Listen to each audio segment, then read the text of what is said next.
A Navy veteran and Trump supporter murdered in cold blood over the weekend at a protest. Why isn't this a bigger news story, you're probably asking? Well, I think we all know why.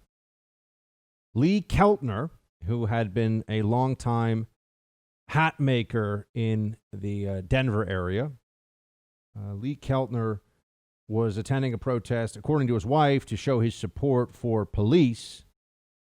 And Matthew Robert Doloff was contracted as a security guard for I-9 News, some local news outfit in Denver. And it's on video. There's a photo of this exchange, too. You have Keltner. It looks like they exchanged words in the video. There's different photos and videos out there. They exchanged some words, I'm sure, hostile ones.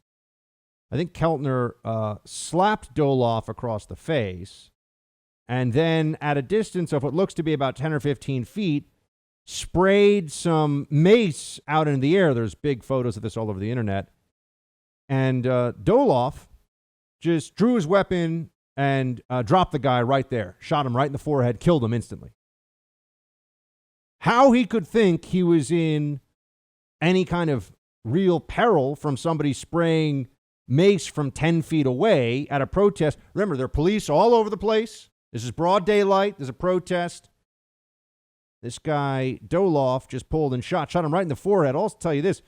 Generally, law enforcement, you shoot for somebody in the head, very easy to miss, even at close distance. This guy doesn't have any law enforcement training, has no law enforcement background. In fact, Doloff, who is currently being held on first-degree murder charges, as he should be, Doloff is somebody who doesn't even have an active license on file or no license at any point to be a private security contractor. Now, I-9 News is saying they went through the Pinkerton Security Agency to get this armed guard. Why would I-9 need an armed guard at a protest where there's police present? It's interesting, isn't it? You're going to have an armed guard with you? I thought these were peaceful protests. But let's just start with that. That's what we've been told so many times. It's all about peaceful protests. But local news reporters think they need somebody who's strapped, who's just with them all the time? Wait, I thought that the journos don't like guns. I thought that gun ownership is bad. This guy, Doloff, had a concealed carry permit. No professional training with a firearm whatsoever. So he's just a guy with a gun. And Pinkerton, a security agency, didn't know this? There's something fishy here, folks. Something is rotten. There's something we're not being told. And based on the political back and forth over this, I have some ideas. About it. For one, this was initially reported as a shooting by an Antifa member. And then people like me said, well, just wait. This week we'll be told over and over again that the right wing is responsible for all violence. And they said, see, it's not an Antifa guy. And I said, I don't, they're still going to say that the right's responsible for all the violence. It doesn't change anything that I've said. And okay, well, what do we know about Doloff? How does a guy with no security training or background become a private security contractor for a local news organization in Denver? Well, what comes to my mind is, there are times when, for example, in a country that's in the midst of some kind of a civil war, you'll pay off one member of the militia or a couple of members of a militia to provide security for you. Sometimes you'll actually contract with the bad guys to protect you, so to speak, right? That's the safest thing to do.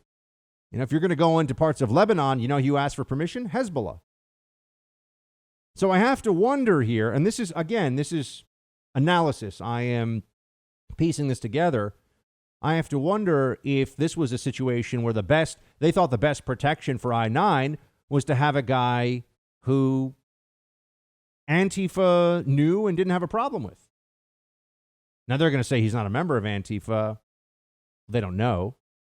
And already it's come out online. Guess what? This guy Doloff, who drew his weapon and shot a guy in the head who posed no mortal threat to him whatsoever. He's in a security guard role. He knows he's strapped. He's supposed to be de-escalating. He's supposed to walk away from this conflict. Not a law enforcement officer, not affecting an arrest. And what we find out about him is that who wants to guess, is Doloff, Matthew Robert Doloff, who's in custody, is he an Antifa guy? Is he a radical left-wing guy who loves the protesters who are doing all the Antifa stuff? Yes, he is. All over social media. So we are to believe it is a coincidence that some scraggly-looking skinny guy with no military or law enforcement or even private security training whatsoever just happened to be the armed guard contracted to protect a local news station that I'm sure is very favorable to all the BLM protests because Denver is overrun by leftist lunatics, except for the wonderful folks, for example, who listen to this show on 93.7, one of our favorite affiliates. But we're told this is a coincidence. It just so happened that this guy has photos of himself at Occupy Wall Street protests in the past, is supportive of BLM, and is effectively, in his public pronouncements online, a left-wing radical. So a left-wing radical gets contracted to be the security provider for a local news station, murders a pro-police Trump supporter in cold blood, and we're supposed to think, oh, it was just a bad security guy. No, this was a leftist. This goes on their ledger, friends. This goes on their side of the body count from political violence. This guy's a leftist. That he was contracted as a private security guard doesn't mean anything. He's a Bernie Sanders loving, Antifa supporting, BLM social virtue signaling leftist. And he pulled a gun and he shot a guy because he got heated. That's it. Really not very different. And what he was doing was criminal, by the way. To be posing as a security, that's actually a criminal violation in Denver. Can't do that. Can't be a security guard for somebody who's really just actually a guy who has a gun for reasons like this. And they're going to tell you this has nothing to do with the left, nothing to do with the Democrat Party. You know, I guess he was just killed by an idea. Yeah. The media working very hard to make sure that this guy is not considered a leftist who murdered a Trump supporter. And the anti-Trump anarchists who are planning to kidnap Governor Whitmer are treated like they're all running around in MAGA shirts. In reality, they say Trump is an evil tyrant who won't do what they want, and they want to bring down all of society. They're anarchists, but somehow this is on the right. That's what they'll tell us. That's what all the news reporting has said, even though there's video of these guys saying how much at least one of the guys, one of the ringleaders, saying how much they hate Trump. This is another one of these instances where you say, why is it that who organized this rally was John Tig from 13 Hours, the movie, who was a contractor, one of those contractors that was defending Americans against the terrorist attack in Benghazi. It was very, very severely wounded, if memory serves, fighting to defend the facilities, those U.S. facilities, the annex and that special consulate compound or whatever it was where they had Ambassador Stevens. So Tig pulled this together. It was a patriot rally, and there was a Antifa soup drive, they called it, that had to go there and counter-protest. Do you know why they're doing these counter-protests? You won't often hear this from people. I think it's important that we all get this on the record. The counter-protests are meant to intimidate. They're meant to shut down speech that they don't like. There's no point in why hold a counter-protest for 50 or 100 patriots gathering in downtown Denver to say they back the police and they support Trump and they're patriots. What's that? What's the harm in that? No, Antifa shows up to menace them, to say, see, we can get 100, we got 200 people here. And the moment the cops aren't looking, we're going to hit you in the head with a lead pipe and then say, we're mostly peaceful. We're mostly peaceful. You should see the mug shots. 100% of them white. 100% of them look like exactly what you would think Antifa losers look like over the weekend in Portland that were arrested. These are white libs who think they're fighting some war on behalf of BLM against the authorities in Portland, who are all Democrats. But it's amazing. You look at these photos and they all look like Antifa. You look at them and you go, yep, that's what Antifa looks like. Sort of just kind of crazy looking eyes and sort of scraggly and, the whole thing. This guy Doloff looks like somebody who would be an Antifa. He looks like an Antifa guy. Amazing. Anybody would think he's a good security guard. Although I'm sure he probably told them, guy, I know, don't worry. I know these groups. And that's what we're going to find out. By the time we find that out, though, people have forgotten about this one. And that's how he was able to get in here. Oh, I know this gang. I'm cool with them. Don't worry about it. You'll be safe from Antifa. That's probably the protection that he was providing, right? Russ, how often do you think I'm wrong about these kinds of things? Rarely.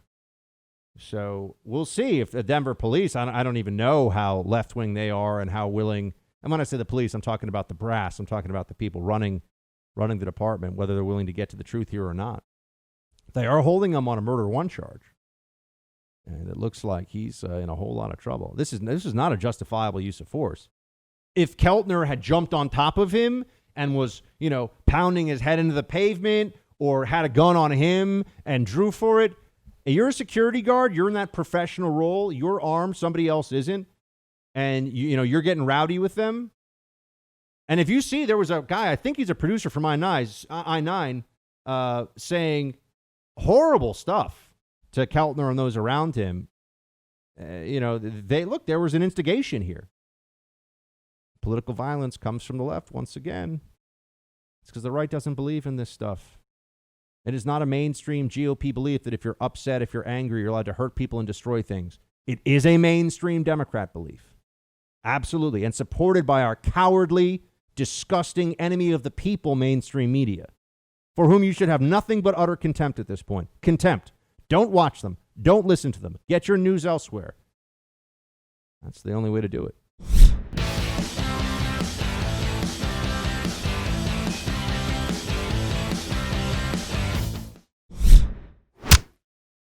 Speaking of psycho libs, which I think we do every day, he's back, folks. A guy whose absurd pseudo-intellectual grandiloquence is really unsurpassed to this day. It's a combination of the talking points from HuffPo mixed with somebody's crib notes over Shakespeare, right? But here he is, Keith Olbermann, talking about how we must get rid of all of these people from society. Play 7. Let us brace ourselves. The task is twofold. The terrorist Trump must be defeated, must be destroyed, must be devoured at the ballot box. And then he and his enablers and his supporters and his collaborators and the Mike Lees and the William Barrs and the Sean Hannitys and the Mike Pences and the Rudy Giulianis and the Kyle Rittenhouses and the Amy Coney Barretts must be prosecuted and convicted and removed from our society while we try to rebuild it and to rebuild the world Trump has nearly destroyed by turning it over to a virus. Remember it, even as we dream of a return to reality and safety and the country for which our forefathers died, that the fight is not just to win an election, but to win it by enough to chase, at least for a moment, Trump and the maggots off the stage, and then try to clean up what they left. Lock them up! Lock them up! ACB, clear them out from our society. Imprison, prosecute. Look, the problem that Keith Olbermann's going to have is that his I'm insane routine that he always does is really not that far off from the Democrat mainstream now. I mean, Chardonnay Nancy says the craziest stuff, even crazier than Olbermann every day. Nancy Pelosi, the Democrats, they've gone way further left since Keith was doing his thing over at MSNBC. I just note, he was their biggest name, folks. He was their biggest name at MSNBC for years and was paid $10 million a year by Al Gore's current TV network to have never more than a few thousand viewers at a time. So when he didn't have that MSNBC platform, nobody cared anymore. But this is who the left chooses to elevate. But it's worth noting that these are the kind of lunatics who you'll be hearing a lot more from if Biden does end up winning this election. Speaking of Biden, this is great. We've been talking about the changing of the definitions of court packing and what the libs have been up to with that. Here's when Joe Biden is asked by a local reporter about court packing. This is amazing. I mean, he's just saying stuff now. You go, what does he think he's doing? Play 1. Well, you've been asked by the viewers, who are probably Republicans, who don't want me continuing to talk about what they're doing to the court right now. Well, sir, don't the voters deserve to know? No, they don't deserve. I'm not going to play his game. He'd love me to talk about, and I've already said something on court pack. He'd love that to be the discussion instead of what he's doing now. He's about to make a pick in the middle of an election. First time it's ever been done. First time in history it's ever been done. It's just lies, evasions. It's absurd. This is the guy who wants to be president. Was there ever anything where Trump was asked what he would do if he became president in 2016? He goes, that would be a really big story, but I'm not going to answer it because it would be a big story. Liberals' heads would have exploded and they would have been right. Biden is telling you straight up, no, you don't deserve to know the answer on this because this will help the other side. Me telling the other side what I would do would help them, therefore, or me telling the American people, therefore, I have no obligation. I have an obligation to be evasive, to lie, to be untrustworthy to the American people. Oh, I'm so glad. And this is so funny, too. What they're doing right now is packing the court. See, there's the talking points. The media gets their talking points. Just conflate everything. Pretend like words have no meaning. This is court packing. That's court packing. Everything is court packing. Muddy the waters. Make it hard to discern what's actually happening and what's true for people who are just casually trying to observe politics and governance in America. And by changing the way that they use these words, that's what ends up happening. It's very difficult to separate it out. That's what we see here. Oh, you don't have a right to know. You don't have a right to know. And then there's Chuck Schumer just letting you know that this is straight up transactional. I mean, this is really just about politics for the Democrats. Play four. The Republicans are rushing this through.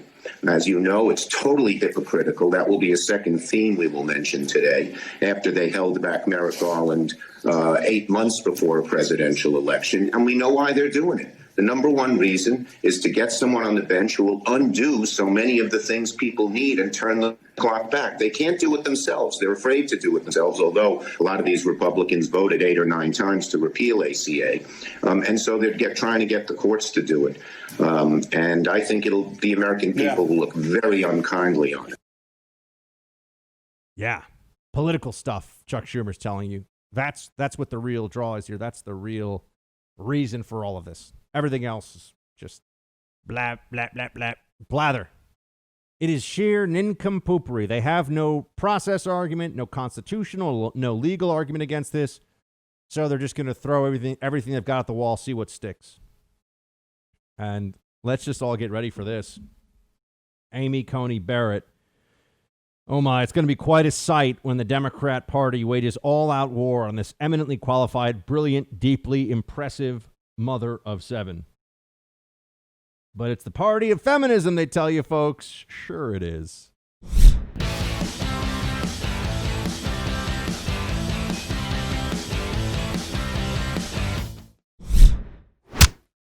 It's time for Roll Call. Roll call it is. Let us get to it, friends. Facebook.com/Buck Sexton. Team Buck at iHeartMedia.com if you want to send us an email. And, and on Instagram, just send a direct message to Buck Sexton. Booyah. There you go.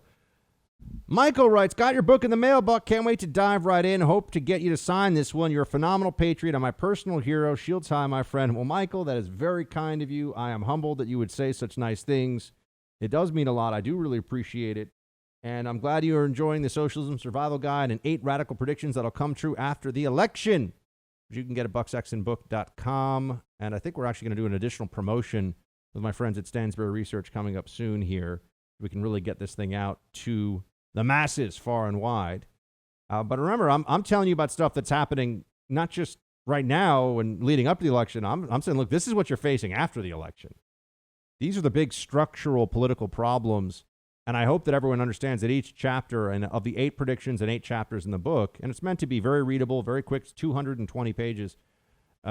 You can always refer back to it to really understand, at least as I make the argument, about immigration, about the debt, about statism, about socialism, about all these things. Bryce writes, could it be that Nancy's newfound interest in the 25th Amendment is meant to smooth Kamala's transition to becoming president. So, Bryce, I think I might have mentioned this last week, although maybe it was on a different show. I've heard this theory a few times from a few places, and I don't think it's likely true. I can't say it's definitely not true because crazy Nazis, crazy. But I think it's very unlikely that it's the case. Here's why. Everyone expects that Biden's not going to finish out. And I've heard Democrats say this too. He's not going to finish out a second term. The guy's going to be in his mid-80s. He's going to be a 100-year-old president. I mean, this is crazy. So, there's nothing wrong. It's great to be in your 80s. But a lot of people show the happiness indexes for people. A lot of people's happiest parts of life are in their senior years when they've accomplished so much and they can think more about family and what really matters and all that stuff. So I just don't think that somebody necessarily should put the pressure and stress on themselves that it's not good for any of us to be president in their mid 80s. I think that's asking a lot. But Biden, no one's going to need to do a 25th Amendment thing with Biden. When the Democrat Party, when the apparatus tells him, hey, you step down now for health reasons, and the name Biden will be a forever protected, just like Kennedy.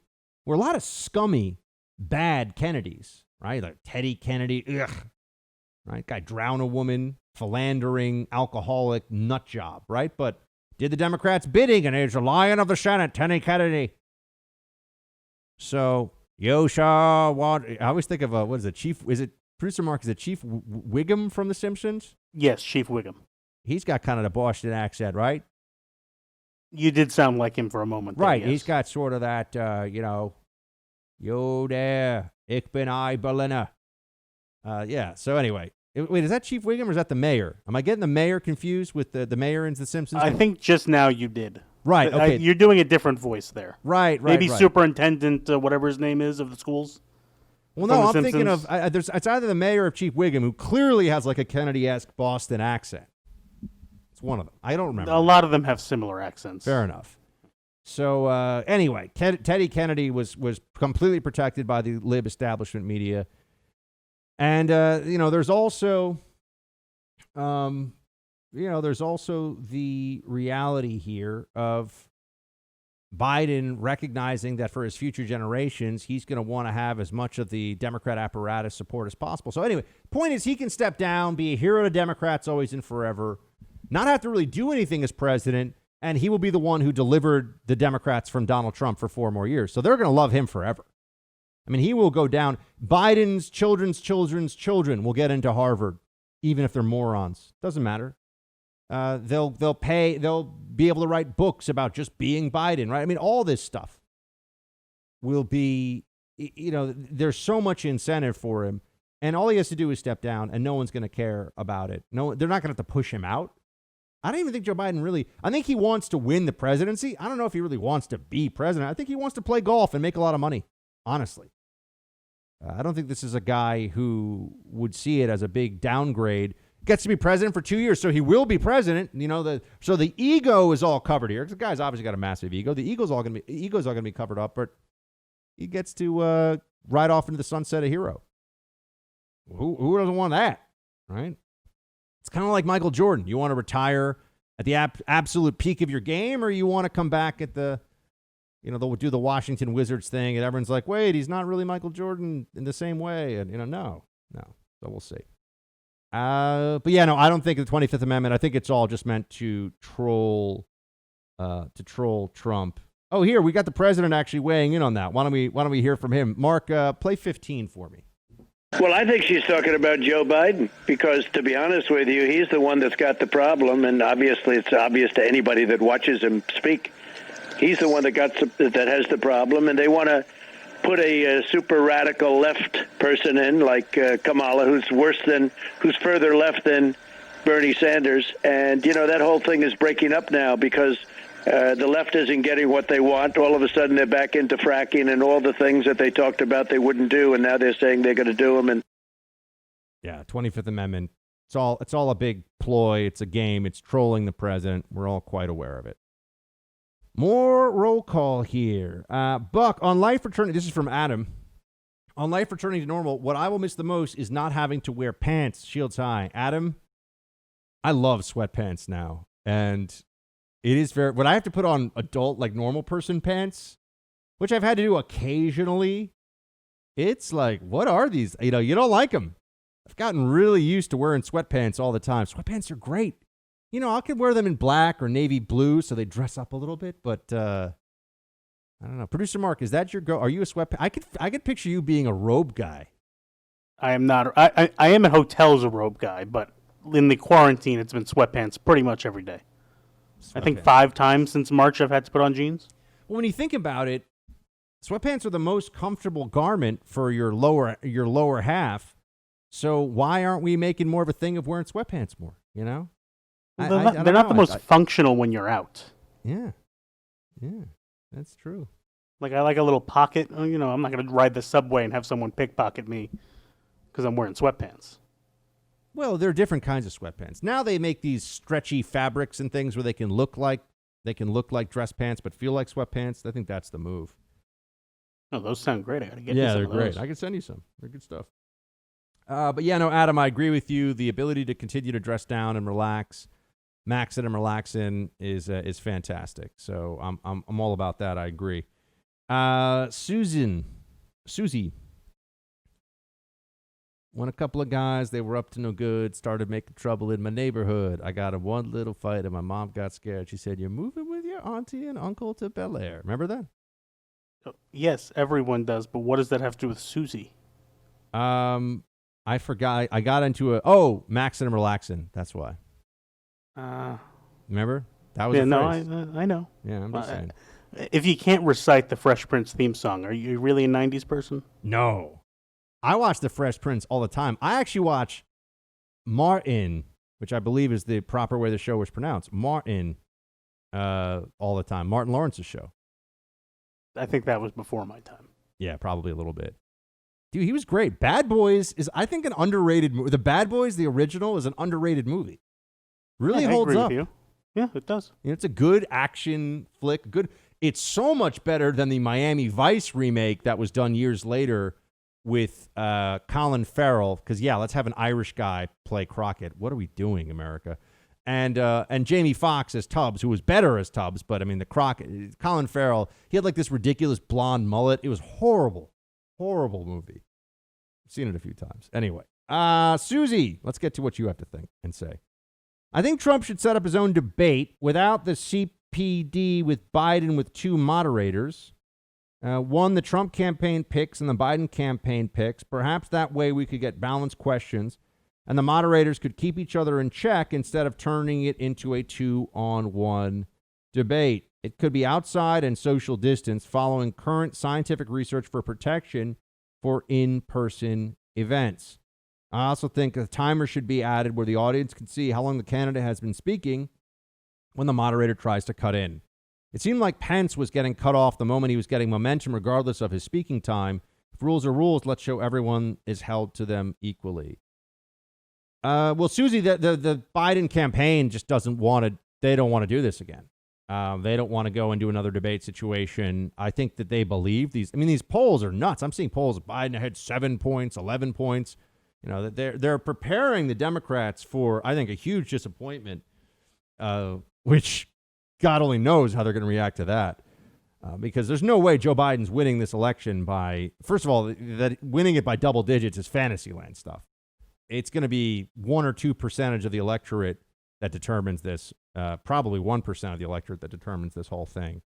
So that's what all the polls should show. But Democrats, it's kind of like the media. They don't even understand their own bias. They don't even understand how they may be missing this one or why it is that the polls are oversampling Democrats. So we'll see. But yeah, Susie, I don't even think there's going to be really I don't know. I don't think there's going to be another debate. I've been saying all summer there's going to be one. I think you'll get one, and that's probably it. And I think that's where we are.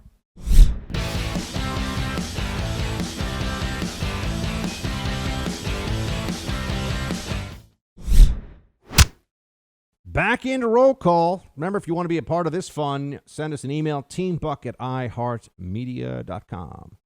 Matt, hey, Buck, Mike Pence did a fantastic job crushing Kamala Harris in the debate. Honestly, it got me excited for 2024 because I think that Pence is a strong presidential candidate. Likewise, in the same way that Pence's gentlemanly style complements Trump's boisterous attitude, I think that Jim Jordan's take-no-prisoners approach would mesh well with Pence. A Pence-Jordan 2024 is my hope, and as a bonus, Ted Cruz for United States Attorney General. Keep up the solid work, Buck. You too, producer Mark. Thank you so much, Matt. I appreciate it. And Pence as a presidential candidate, it's interesting. He hasn't gotten that much early attention for that. But let's really think about it. I mean, I would take Pence way ahead of Nikki Haley and some of these other people that have already been raised as the next round of Republican candidates. So I think Pence would be a very, very solid choice. The guy brings that Midwestern Rust Belt Republican, working class support to the table. Would have been vice president for 8 years under President Trump. Zero scandals, zero personal shortcomings that would prevent him from being the president. I don't know how much that stuff even really. Well, it matters if you're a Republican. It doesn't matter if you're a Democrat, of course. But I think that he'd be a very serious candidate. But he's also the kind of guy who doesn't. You're not going to hear about that till you're really deep into the Trump second term, because he's doing his job and he's the number 2 man and he's good with that, and that's what this is all about. So, but I think you're right, Matt. I think he would be strong. And Jim Jordan as his Veep, I'd want to see Kristi Noem. I think Kristi Noem is fantastic, governor of South Dakota. I think she's just doing a great job and has really showed people what real executive leadership looks like during the COVID pandemic. She's one to watch, folks. To see her as a vice, maybe even a presidential contender herself. Mike, isn't it so interesting? Before I get to Mike, Republicans tend to want governors, people in executive roles in the past, to run for president. Democrats always have a senator. Always kind of have somebody who's from within that bureaucratic body. It's just a little bit of, if you look at the past, that tends to be the way it is. Just a difference there. Right. John Kerry, senator. Hillary Clinton, senator. Joe Biden, senator. We like governors. Ronald Reagan, governor. George W. Bush, governor. Right? Wasn't he governor of Texas? I'm not making that up, am I? Yeah. So, yes, indeed. Mitt Romney. I know, boo, but whatever. Massachusetts, governor. Mike, Buck, did you happen to watch the ladies' French Open final? This phenom is likely to dominate for the foreseeable future, barring injury. Mike, I missed all of the French Open, which I'm very sad about. I saw Rafa Nadal won, one of the 3 greatest of all time. I'm hearing some people argue they think that he should be considered the greatest tennis player of all time, even ahead of Federer now. That's a tough one.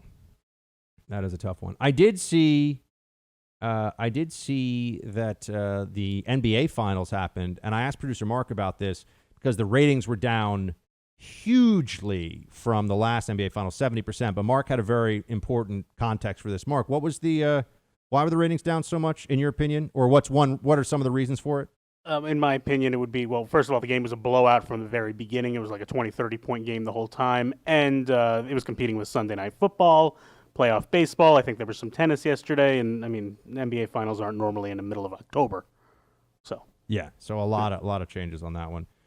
Buck writes in, love the show. Perhaps it's the name. I like that, Buck. Great name. I think the 25th Amendment thing actually has nothing to do with Trump, but rather 100% a warning to Biden if he doesn't stick to all the liberal crazy horse hockey he's agreed to. Keep the information flowing, shields high. Well, Buck, despite your brilliant name, I don't know if look, you could be right. You could be right on that. I don't see it that way. I feel like if it was time for Biden to go, and the people if Pelosi and Schumer sat down with Biden and were like, look, we're going to take care of you. We got board seats set up for you. Biden's greedy, folks. Look at what his Hunter Biden has done. Look what Biden's done since he left office. This guy wants to be super, super rich. He doesn't have that much time.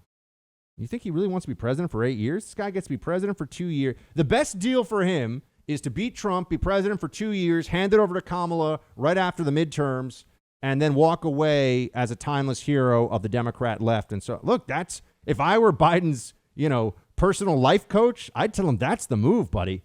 What, you want to get dragged into another economic recession, perhaps a war with China? Who knows what's going to happen You want to go through all that in your mid-80s?